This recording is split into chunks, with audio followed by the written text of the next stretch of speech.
All right, well, welcome everyone. We're so happy to have you here today to our Metro Access webinar. I'm Diane Monig. I'm the Director of Programs here at the ARC of Northern Virginia, and I want to welcome Brigid Doherty with Metro Access. She's an orientation and mobility specialist and has worked there for years, so has lots of knowledge and good information to share. So with that, I'll just remind everyone that this webinar is being recorded. And the slides and other helpful information that Brigid shared with me, including a Metro Access application and some other helpful documents, I'll share them out with you later today or tomorrow, along with a link to the webinar. All right, so with that, let's get started. Oh, I'll just remind everyone, everyone is on mute, so please feel free if you have a question to type it into the Q&A box, and we will get to those definitely by the end of the presentation. Okay, so thank you so much, Brigid. So I'll let you get started. Thank you, Diane. Hi, everyone. I am so happy to be here with you all. It's been a while since I had an outreach event with the ARC. I know my colleague Janae has been involved with you all more recently, but when it comes to Metro Access, they usually call on me to share information. So again, I'm really happy to be here. As Diane mentioned, I have been with Metro for quite a while. I just celebrated 16 years, and my main job, other than doing events like this, is to help those travelers who are blind or have low vision get around as independently as they can on bus and rail. For some, they choose to use bus and rail for all their trips. Some mix it up, Metro Access for some trips, and bus or the train for others. So I also work with people who have other disabilities, but because I'm the only orientation and mobility specialist on staff, I work mostly with the low vision and blind population. Okay, so today we're really going to focus on Metro Access. You see here on the screen all the places you will go within our system, or all the places you can travel within our system. I like to share this because it's the same map, essentially, that serves us as Metro Access riders. So it lets us know, what is the service area for Metro Access? Well, it's massive. Metro Access, I will get into in bits and pieces, but I want to just give you an overview before we go to anything else beyond this map. Metro Access is a paratransit, meaning parallel or equivalent transportation system, paratransit, to what you see on this map, the train lines, and we don't see all the bus routes on this map, but Metro Access is a civil right for those individuals with disabilities who cannot take some or all of their trips on the fixed route service, so on the trains and the buses in our areas. That's not just Metro buses. It's inclusive of Fairfax County Connector buses, the Fairfax Q buses in the city of Fairfax, Arlington's ART, Alexandria's Dash buses, and then, of course, over on the Maryland side, the ride-on buses in Montgomery County and PG County's The Bus also are partners with us. So if one of your cards that you have, it's a Smart Trip card, lets you ride on our system, it will also let you ride on theirs with whatever program you're a part of, except for full-on Metro Access. Okay, so it's a huge service area, massively large, and Metro Access will serve addresses that are within 3/4 of a mile of a bus stop or a rail stop, a Metro rail station, or a bus stop that is served by one of our buses or by one of our partner buses. So whether you're taking Metro bus, Metro rail, or paratransit, Metro Access, we will service this whole area, as long as you'll see there are lots of spaces here on the map that have a lot of white space in between because this map is essentially our rail map. But if you're within the county lines and you're within 3/4 of a mile of a bus stop, you will be served at your home. Okay, we can move on. I'm just letting you know that I work out of the Transit Accessibility Center. That is located in Southwest DC, and at the end of this presentation, you'll have a slide with my contact information. But I want you all to be aware that that number that you will be given, as well as the location, is available to you for whatever services you're interested in, or if you want to call and talk to someone there and you can't reach me, or you want to go in person to handle something. We are located now at our new headquarters building at L'Enfant Plaza. Okay. I'm going to do a little bit of an overview, but keeping it minimal because I know really what you all asked me here to talk about today is MetroAccess. But out of our office at the Transit Accessibility Center, we are in charge of eligibility for all sorts of programs. There are 4 actually. So MetroAccess is the main one, but we also have a Metro Reduced Fare program, which you will see abbreviated here as RFP, our main reduced fare program for people with disabilities. That is a program that allows individuals who have a disability but are still able to take the bus and rail for all of their trips. It allows them to have a half-price discount. So it's a reduced fare card for people with disabilities. I had that for many, many years myself. I am also an individual with a disability. I have extremely low vision. I am legally blind. I prefer to take the bus and the rail everywhere I can, and I do, but I probably take 2 MetroAccess trips a month. And I usually choose to take those trips when I'm going somewhere I've not been before, or somewhere where I know there will be lots and lots of lanes of traffic for me to cross. So an example in our neck of the woods here in Northern Virginia would be Leesburg Pike, Route 7, along the stretch out by Tyson's Corner in Vienna. That's just, I don't feel particularly safe crossing there, and it's better for me to take MetroAccess. I have a few doctors up there. In Maryland, an equivalent would be, say, Rockville Pike. But it's different for each person, what it is that might keep you. For some people, it's as simple as day and night. I don't travel well at night, but and for others, it's the opposite. They see better at night than they do in the daytime. So if for all of your trips, you are not needing paratransit, you're not needing someone to come to your door and meet you and take you to the door of your destination, that's door-to-door paratransit service, then you might want to consider applying for our MetroAccess, our Metro Reduced Fare program.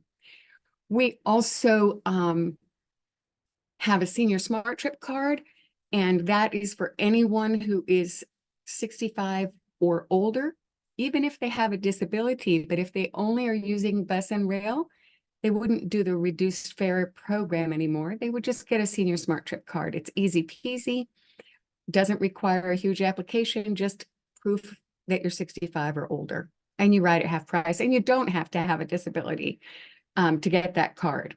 I want you all to be aware that exists if you have folks visiting you from out of town, but they do need to purchase that card at the Transit Accessibility Center, or check with us to see who currently might be selling it at the commuter stores further out. And then finally, the last reduced fare program is the Metro Lift program, which is relatively new. We just celebrated 1 year. That is for folks who are receiving SNAP benefits. It, again, does not have anything to do with disability-related qualifications. It simply has to do with income. I'm sharing it because they've asked me to share it, and let the word be out there if you have friends or family, or you yourselves may be in need of a reduced fare on our buses and trains. That is DC, Maryland, and Virginia. And you can call the Transit Accessibility Center for more information on that. Okay, Diane, if you don't mind slipping on down to number 12, I'm going to bypass all of the intricate, well, actually, we'll stop here for a moment. All the details on how to apply for the other programs, I'm not going to go into with you. But our paratransit service that is called MetroAccess, and you see our logo there, that's the logo you'll see on our vehicles and on our paperwork, as well as on your MetroAccess card if you or someone you are working with or a family member applies, you'll see this logo a lot. So this again is for customers whose disability prevents them from using the fixed route service for some or all of their trips. Eligible customers can book door-to-door service trips no less than 1 day before. So we don't do same-day travel. If I needed to go somewhere, I would have to, if I need to go somewhere tomorrow, I would need to book that trip today, no later than 4:30 p.m. The call center closes at 4:30 p.m. You can also book online and you can book by calling the phone number, which takes you to the call center. We encourage folks to call earlier in the day because there's always a long crush line at the end of the day. You don't want to get caught up in that. The service area, as I mentioned before, is within 3/4 of a mile from any bus route, bus stop along a bus route or a rail station. So if you, for example, live somewhere that has an express bus that only stops periodically, but it's more than 3/4 of a mile from your home, then your home address would not necessarily be eligible as an address from which MetroAccess would pick you up. And we'll get more into the nitty-gritty about how to play with those addresses and get you into the service area. Even if you're out of the service area, you can still apply for MetroAccess service. So I'm happy to talk more about that as we move forward. And hold on to your questions for me. I do want to get to speaking with you about that. All right, so types of MetroAccess cards. If you are found eligible for MetroAccess, there are 2 different types of cards you'll have. There are 3 cards on the screen. You'll see on the top, there is an ID card with what would be a photo. So that's what my card looks like. It's a smart trip enabled card. It means that I can use that card both on MetroAccess as well as on the buses and the trains. Next to it is a PCA smart trip card. So I was found conditionally eligible for Metro, which means that under some conditions, I am able to take the fixed route bus and rail service. Under others, I am not. So I have those 2 cards that are at the top there on this slide. I have my ID card, and then I have a PCA card in case someone is riding with me to offer some assistance. For me, that typically happens only if I'm carrying a lot of stuff, and I need help with that.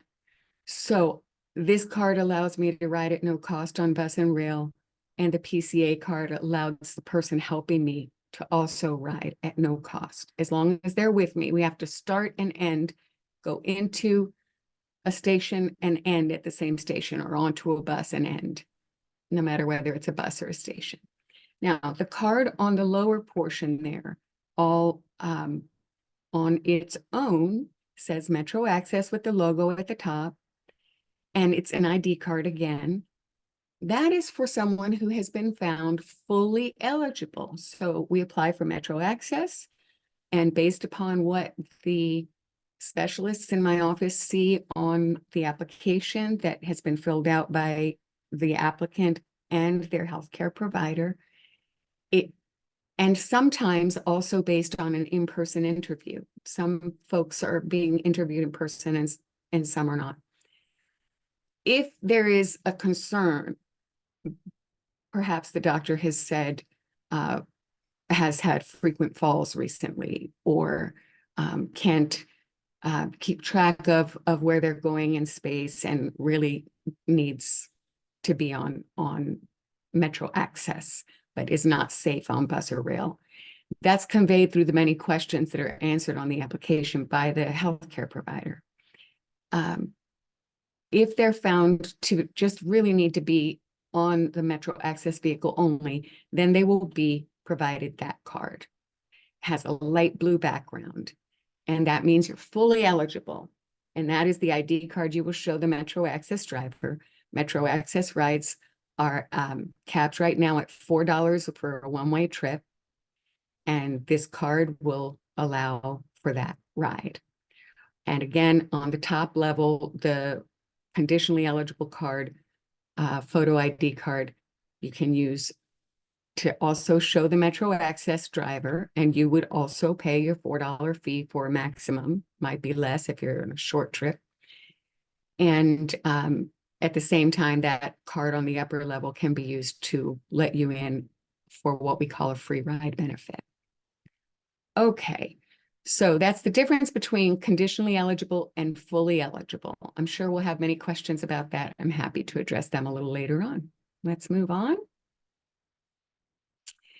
So the MetroAccess application process.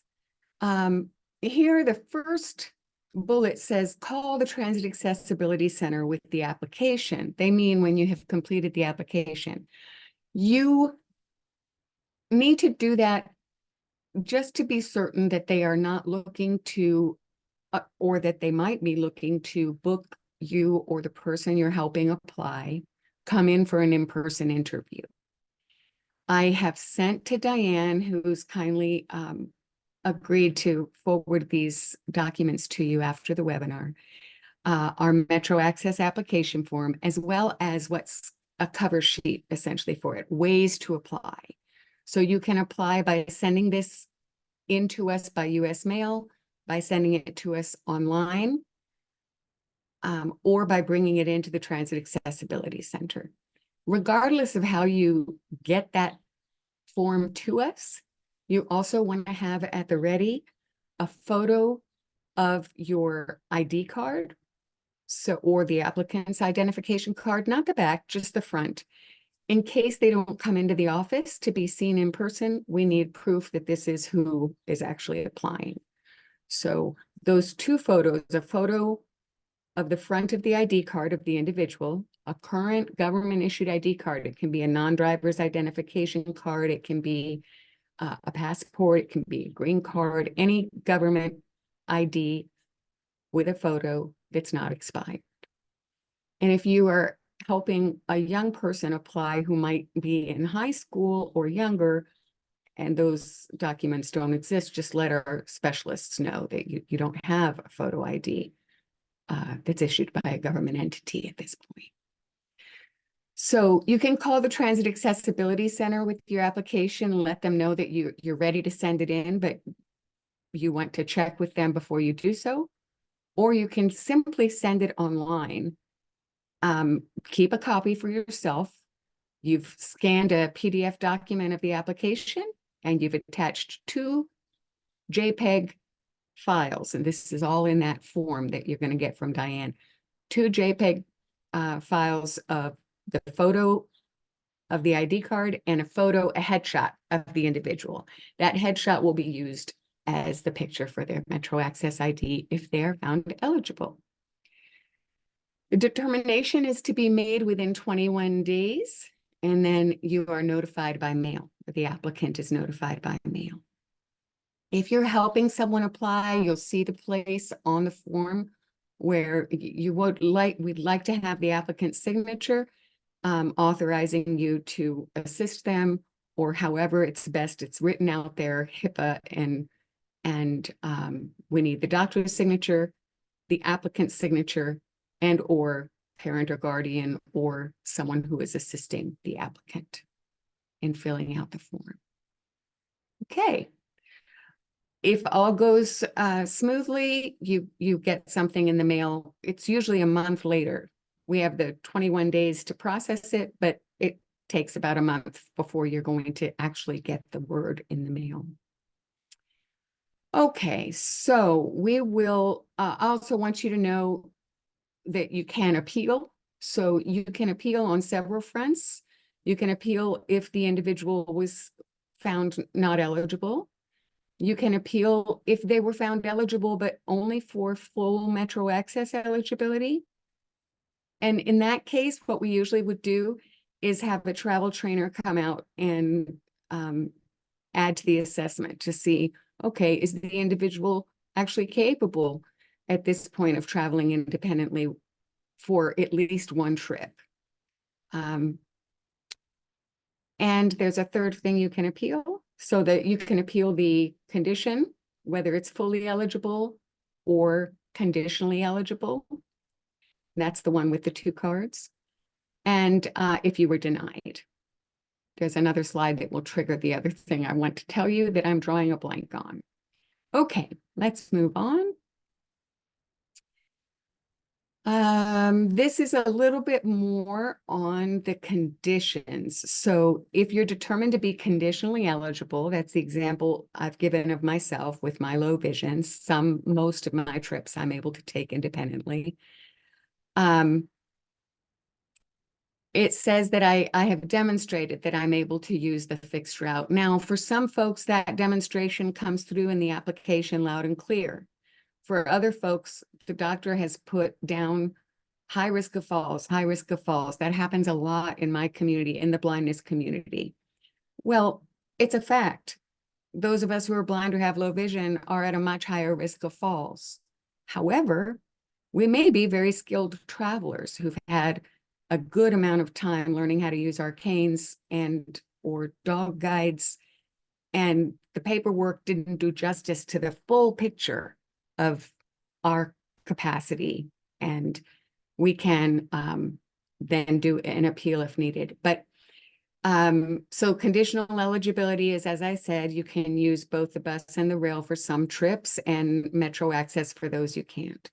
And those who are fully eligible, we just are concerned as the application is being reviewed and as perhaps the individual is being interviewed either by phone or in person, that at this point, they're just not able to use fixed route bus and rail. Okay. And then this is just letting you know that if you choose to appeal a determination, it's the denial of the reduced fare. That's the one I was leaving off because I'm talking about MetroAccess. So if you apply for a reduced fare program card and you're denied, you can also appeal that. You can appeal denial of MetroAccess or the condition of eligibility. If you're fully eligible and you'd like to see it change to conditional eligibility, you can appeal and request that. All you need to do, there's a packet with information, but in terms of the full or conditional eligibility, you can just give me a call and I can work with one of the specialists, or I can come out and see what can be done from my perspective, and they'll send me out as a resource to the community, as they do my other travel training colleagues. You may have met Janae and Reggie. Okay. If cards are lost or stolen, be aware that the Transit Accessibility Center is downtown at L'Enfant Plaza. You can go in person to get a replacement card. First time it's $10, and beyond that it's $25. So I highly recommend folks get themselves a safe way to use their cards. I really like these lanyards that can be used for card holder, and you can use it on bus and rail, or just to show your MetroAccess driver, have it around your neck and have it in a nice safe spot there. I get flustered when I have to go digging in my bag for an ID. I prefer to have something around my neck. Teenagers I work with don't feel that way. Okay. Senior Smart Trip cards, if they're lost, or if your PCA card, the personal care attendant card, is lost, those can be replaced only for $2 because they don't involve the whole picture situation. Okay, we're moving on. Now, this is just a reminder for me to mention Abilities Ride to You. MetroAccess is the umbrella of our service that we're discussing today. Abilities Ride comes underneath the MetroAccess umbrella. It is not a separate program run by county or other municipality. It is a MetroAccess program. I attached also the MetroAccess customer guide. You can get it online. It's a long PDF document, but Diane also has it and can share it with you. That on page 23 of that guide, you will have a little blurb about Abilities Ride, but let me just share with you from my perspective as someone who has signed up for Abilities Ride, what it's about, and as someone who works for the authority. So it was designed to be an alternative to those who would like another tool in the toolkit of getting around. MetroAccess, when we book a MetroAccess ride, as many of you may already know, you need to have the address where you need to be picked up and the address of where you will be dropped off.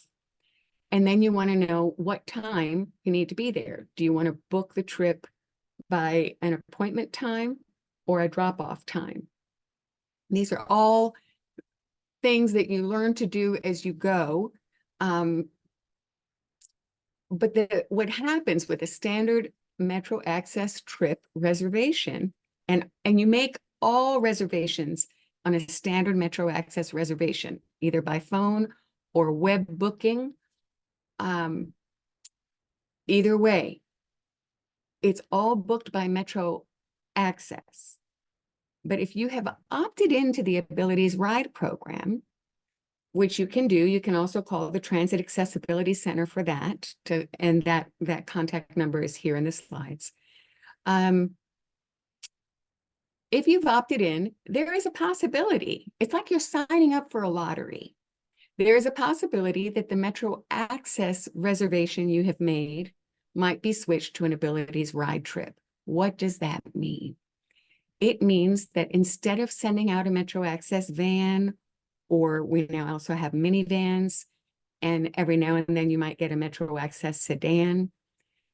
Instead of that, we will send you a link to an Uber ride or a taxi service, whereby the next day you open the link, and instead of a ride just coming between the window that you were given, so say you made a reservation to be picked up, that you wanted to get to your appointment or you wanted to be picked up at 8 a.m. and you lucked out, you got the 8 a.m. to 8:30 window. It's always a half-hour window they'll give you to pick you up. So the next day, you realize you got overnight a text message from Metro, from WMATA, WMATA. It's Washington Metropolitan Area Transit Authority. That's us. That's Metro. You get a text from them, and it says WMATA has scheduled a Uber ride for you. Click here, and it will allow you to click down and call for your Uber or your taxi, whatever Metro's assigned to you that day. The beauty of it is you have more flexibility. So you still have a ride that morning. You can still ask it to come at 8 a.m. if that's what you want. But say you got a call from the person you were seeing and they said, oh gosh, I had to rearrange my schedule and I really can't meet with you until noon. Could you come see me at noon? You now can do that because you don't have to call that Lyft, rather Uber or taxi ride until you want to go. So you have this built-in flexibility. It's lovely. That said, you never know if you're going to get it or not. And it is not for everyone. There are some folks for whom it's not just like when you book an Uber trip, you have a message come through that says, this is your driver. You might have two. One might say, you have we're looking for a driver. And then you have a driver assigned to you. They'll be there in 6 minutes or 12 minutes or however far away they are. You get like 4 different links from Metro. Now we're working on minimizing that, but right now it's a bit overwhelming. For some folks, it is too much. And I have had several customers say to me, you know, Brigid, I'd like to be taken off of that program. And I have others who just love it. Folks who are totally blind, they're super savvy with how to use the tech on their phone. And they have no problem with it. But I have some seniors who use smartphones and are doing fine with email and such, but the whole texting thing is just too much, and it's too much to follow.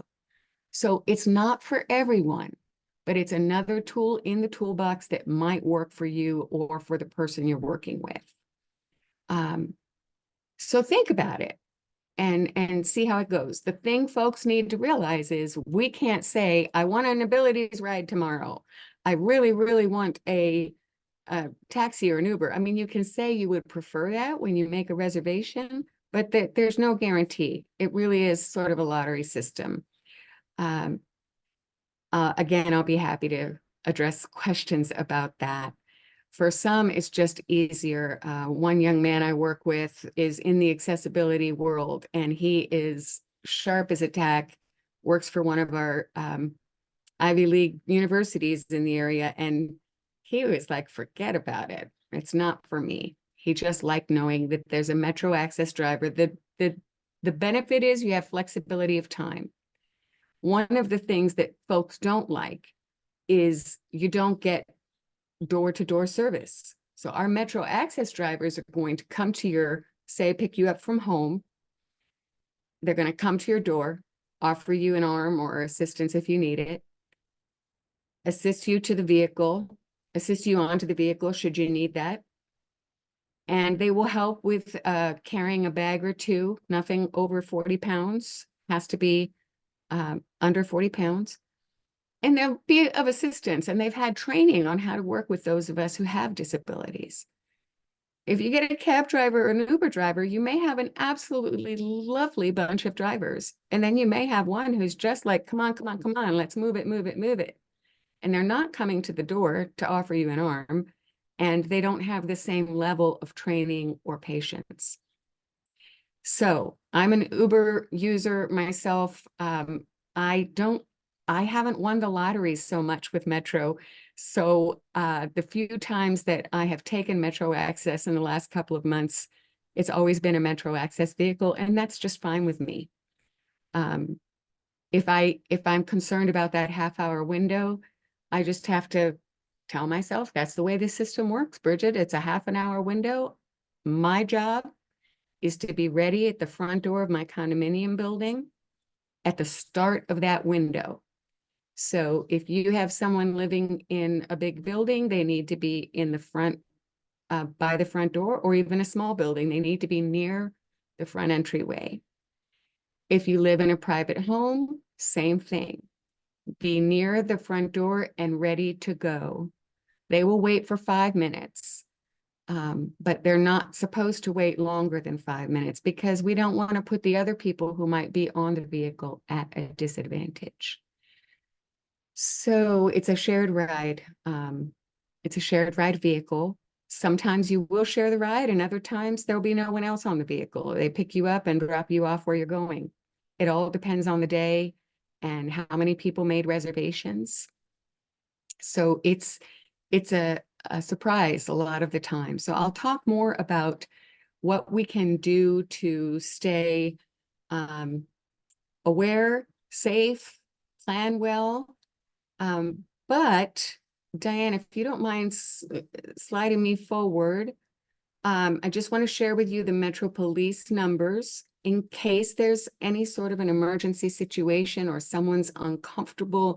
They can call Metro Transit Police. This is for bus, rail, or MetroAccess. And the Metro Transit Police, you see there's 202-962-2121. I remember that number by heart now after all these years, but 2121 was easy for me. I think of, okay, everybody's legal now, 2121. Or you can text my MTPD, and that's if you're in a situation where you might not feel so secure reporting something verbally, you could text. I think it's really important to have numbers that you can call in addition to, that's for a serious emergency, but also I'll mention a little later, other numbers you want to keep handy. So I think this is a good place to pause and check in for questions. It's a lot of information in a short period of time, and then I can come back to the slides. If Thank that's you, okay. Brigid. Sure. Mhm. Let me pull up the questions that we have. We have one question. What iPhone apps can you recommend for the DC Metro? And if I am on Metro, is there a way to send an alert to the police if I encounter something? And I think, Okay, great. The second, was there a third part of the question? no, that's it. Okay, so the second part of the question, that's the alert to send to the police, is that text to my MTPD. So that way you can contact the police without alerting, say you're on a Metro rail car and something's happening that's making you very uncomfortable. You can go ahead and write to them. I've only used that number once. I saw a gentleman who was crouched behind the driver. I was in the very first car, and I just thought his behavior was weird. And he kept talking about having seen a train crash in some other system. And I thought he's just really making me nervous, but he wasn't doing anything other than saying, yep, look at this, look at it. It was like a narration of what he was seeing, which was absolutely no problem at all. He just kept referring to this other incident.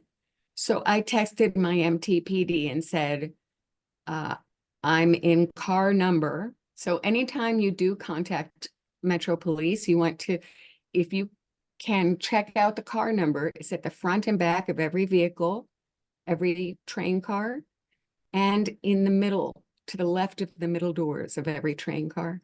There's a 4-digit number. So I was able to take a picture of the number. When I took a picture of the guy's back, I said, probably nothing's going on here, but it just made me a tad nervous that he keeps talking about train crashes and he's right behind the driver, and just wanted you to be aware. And they wrote back and said, thanks, we've got it.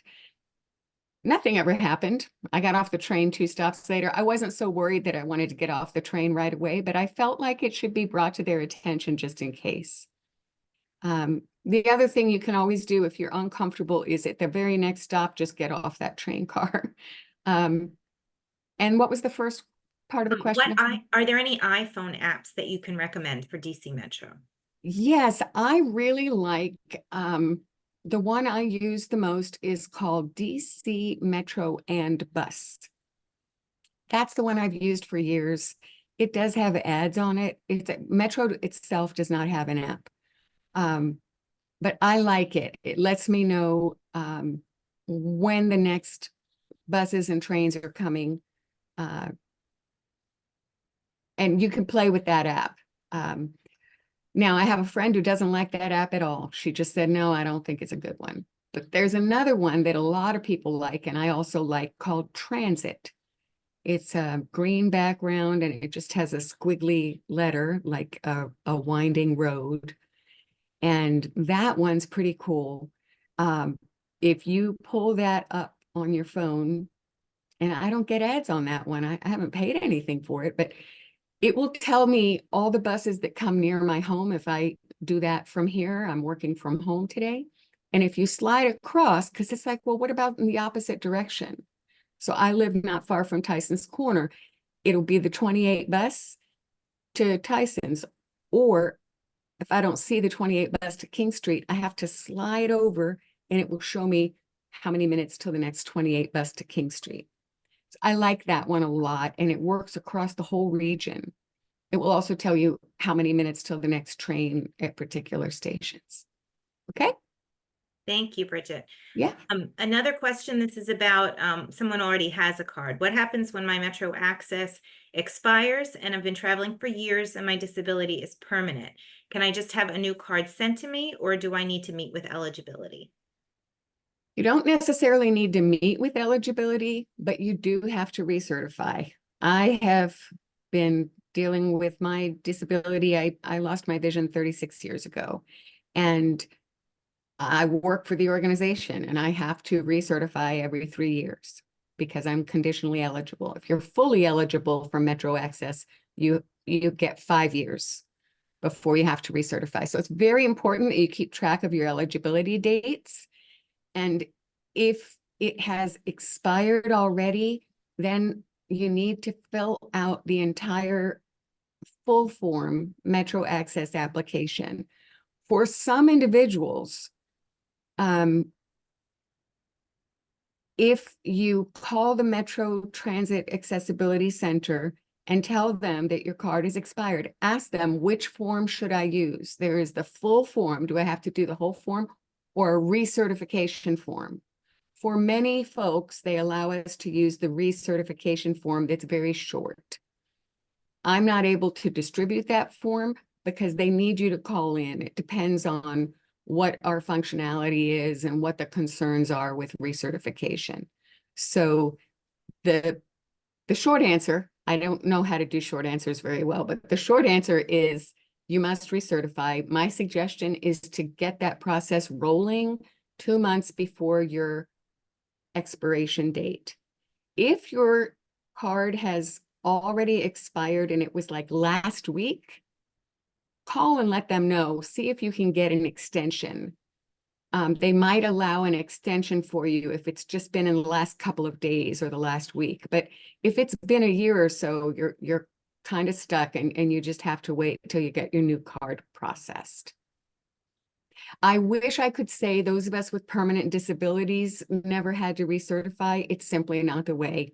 It's like saying, one comparison I heard from someone at Metro was, we don't ask people never to get a new driver's license we just have to update records, be sure that the person is still actually eligible for the conditions under which they were found eligible. The reality is most people, it's a rubber stamp. We already know what's going on with us. It has not changed. It's not going to change, but they're required to do it. They're required to do it. And the last question we have, is there a way to avoid the offer of an Uber if you're in a power wheelchair? Don't sign up for the program. So if they try to put you on an Uber, I'm curious if that happened with that individual, but you don't sign up for the program. If you don't want to be put on an Uber, if you don't want that option, just don't opt in. You have to opt into Abilities Ride.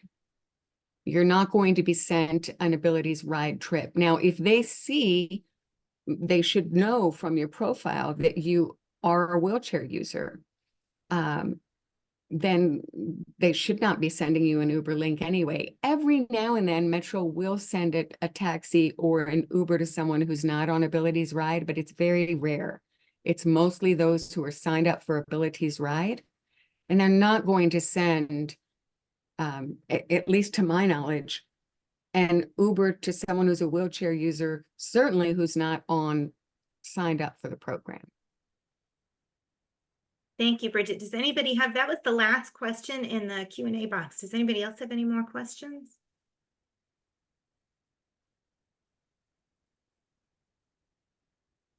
All right, well, Brigid, why don't you finish with your presentation? Sure. If anybody has any other questions, they can type it in. We can take it at the end. Okay, sounds good.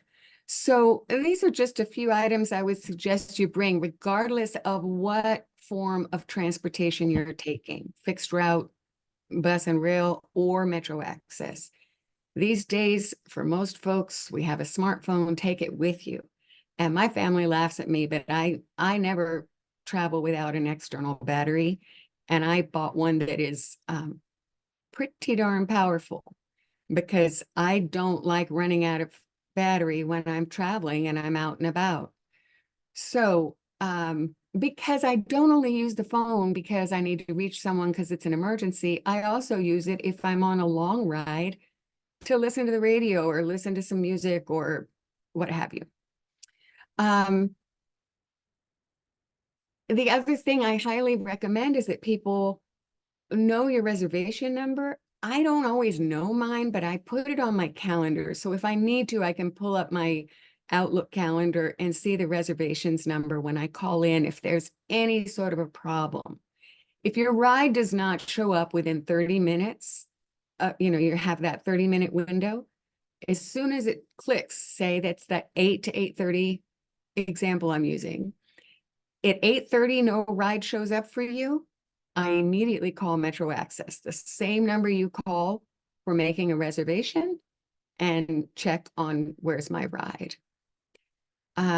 They also have a way to do a text now to where's my ride. And I'm so sorry, I should have put that in and I have not. I've only used it once. It worked beautifully.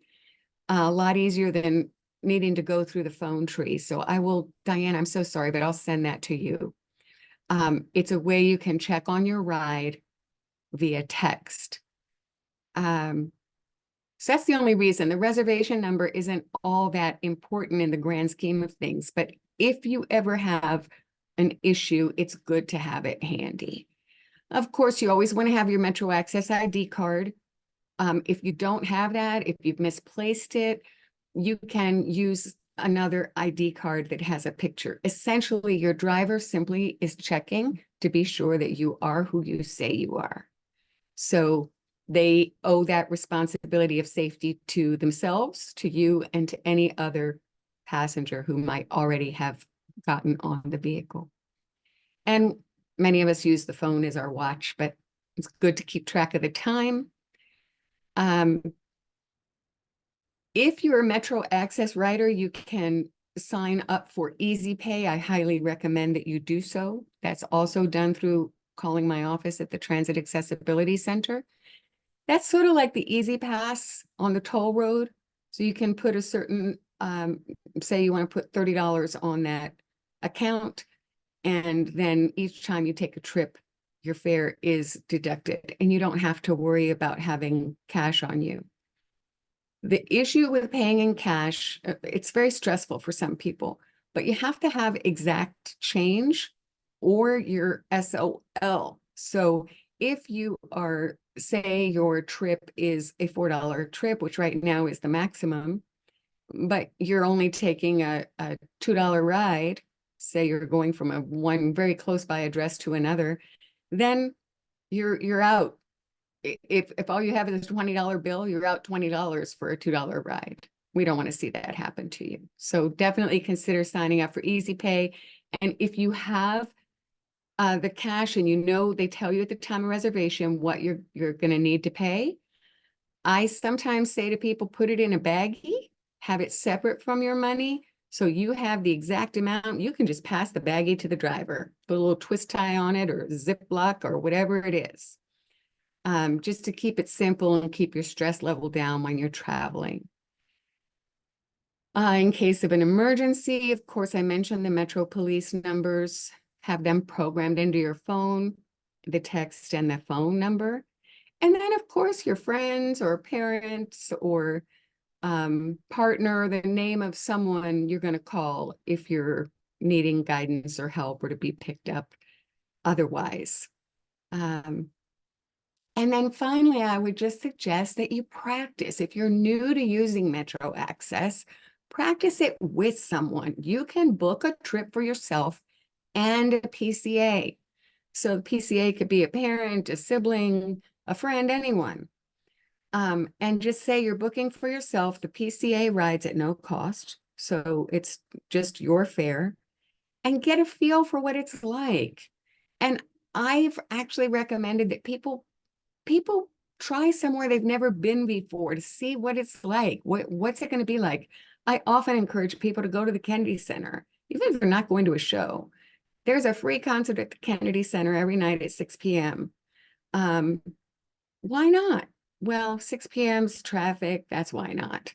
But bottom line, even if you're going to practice going to the giant food store or to the mall close to your home, give it a shot before you need to do it for school or for work.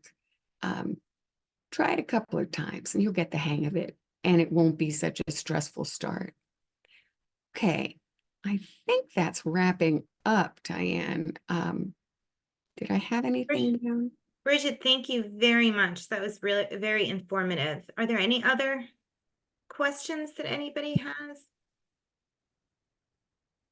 Okay, well, I guess not. Brigid, again, thank you to all the participants who are here and to everyone else who registered. We'll be sending out the slides and a link to the recording, as well as all of the other information that Brigid mentioned that is helpful information. Thanks, Diane. And don't hesitate to give a call, folks, if we can be of help. Great, thank you. Have a good day. You too.